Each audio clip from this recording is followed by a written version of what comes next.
Thank you to Christopher Arnold for these 4 suggestions. Hello everybody, this is JT Productions and I'm back with another preview and prediction video. Today I will be doing the Auburn Tigers. Last season, the Auburn Tigers went 6-7, 3-5 in the SEC with a 5-game losing streak to end the season.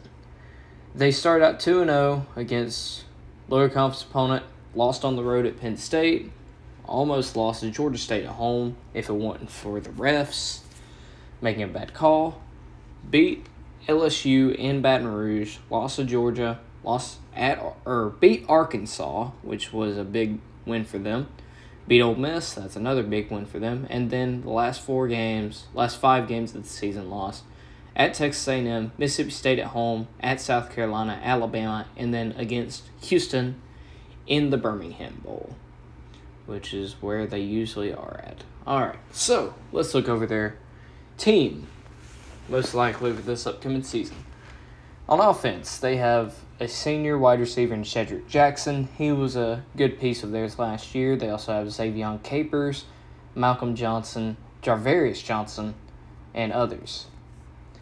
Quarterback, you have either TJ Finley, a junior transfer from LSU, and Zach Calzada, a redshirt sophomore transfer from Texas A&M.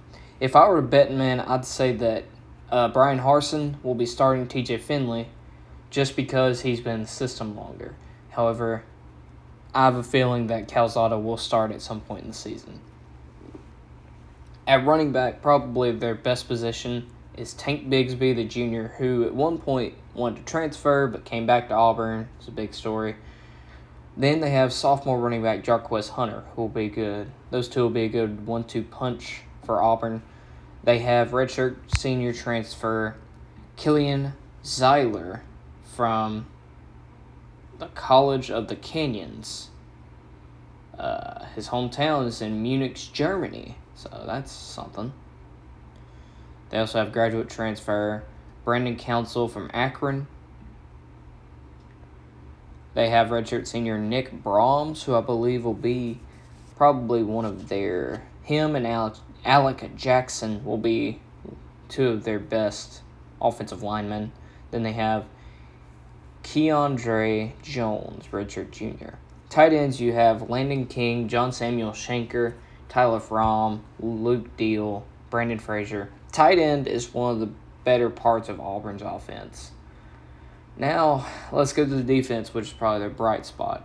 They bring back Colby Wooden, Derek Hall, Owen Papo, Nathaniel Pritchett, Zion Puckett, and others. They also get DJ James, who transferred in from Oregon.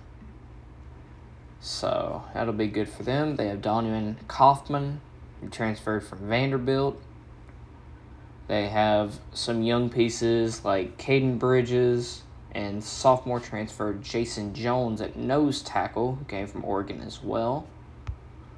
Then they have Marcus Harris, redshirt junior transfer, who came from Kansas. And they have a junior Wesley Steiner at linebacker. Besides that, their defense is going to be fine.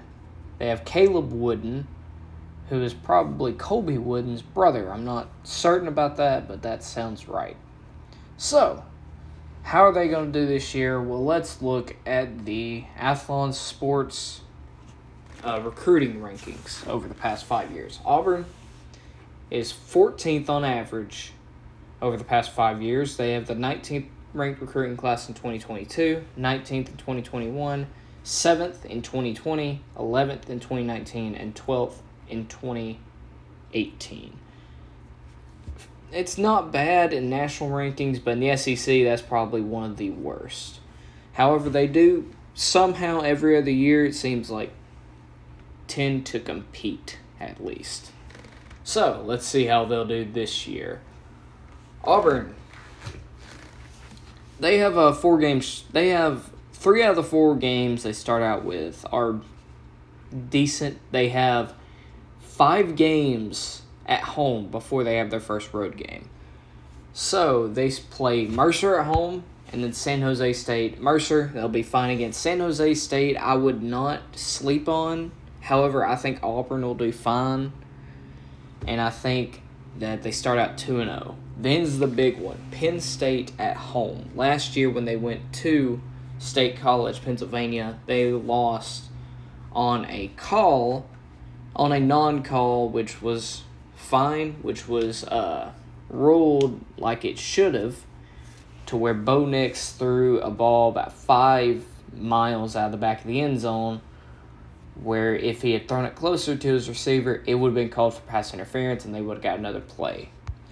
Anyways, how I think this game will go. It's going to be very difficult to predict, especially with the questions at the quarterback position for Auburn.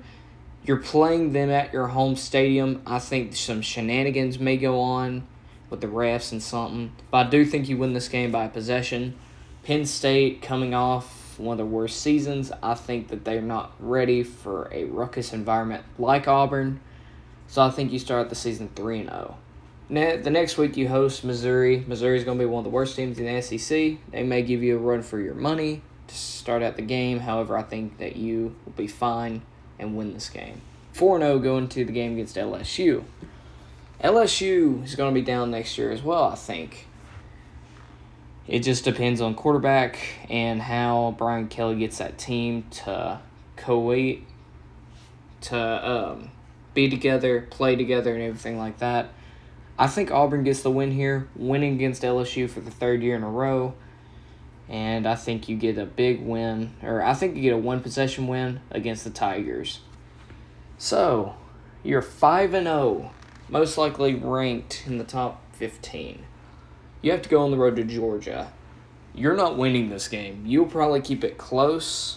However, Auburn, your quarterback woes are a lot worse than Georgia's were last year, this year, or 2020. So I think that you lose on the road at Georgia to go to 5-1. Next week doesn't get any easier. You go on the road to Ole Miss. You beat Ole Miss last year at your home stadium. And I believe Matt Corral got injured that game, so that was a big part of it. They have Jackson Dart now. And I think that they beat you badly on the road in Oxford. Then you get a bye week. You're 5-2 at this point. You're looking towards maybe winning out or winning up until you get to the Alabama game, maybe even giving Alabama a run for their money, maybe even win the West. Well, you host Arkansas. Arkansas has lost to you for the past couple of years. In 2020, when they were at Auburn, they lost because of a bad call by the refs. I don't think it's going to happen this time. I think Arkansas goes into Jordan-Hare, beats you badly enough to where the refs ain't going to be able to save you. So I think you're 5-3. The next week, you're on the road at Mississippi State. And I don't think that you keep a lead. I think it happens again, except maybe even you don't even have a lead in this game. I think they beat you in Starkville.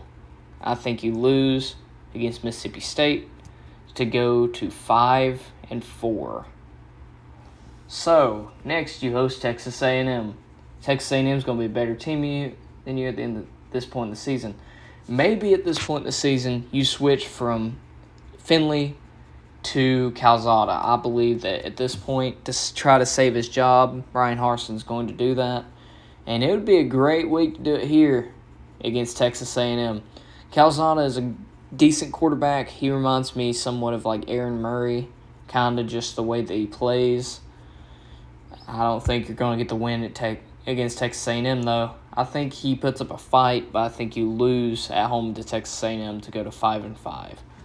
The next week, you better be glad you're not playing Western Kentucky last year, because if you were, you probably would have gotten your absolute butt spanked. Yeah, well, this year I think you get a good win after three straight losses. No? Well, actually 5 straight losses besides the bye week. So, you get your 6th win. Then, at 6-5, you're on the road at Bryant-Denny Stadium. You haven't won there since 2010. You're not winning this year. I think Alabama beats you badly, and you finish the season 6-6. So, Auburn, you think you're going to fire Harsin this year? You're probably going to need to. Anyways, thank you all so much for watching. I hope you enjoyed. I really enjoy making these videos. I'm trying to finish up the Power 5 by kickoff of week 0. Maybe we get some group of 5 teams in. So if you have any suggestions for other teams, let me know in the comments. But anyways, I'm going to be signing off. So go Dogs.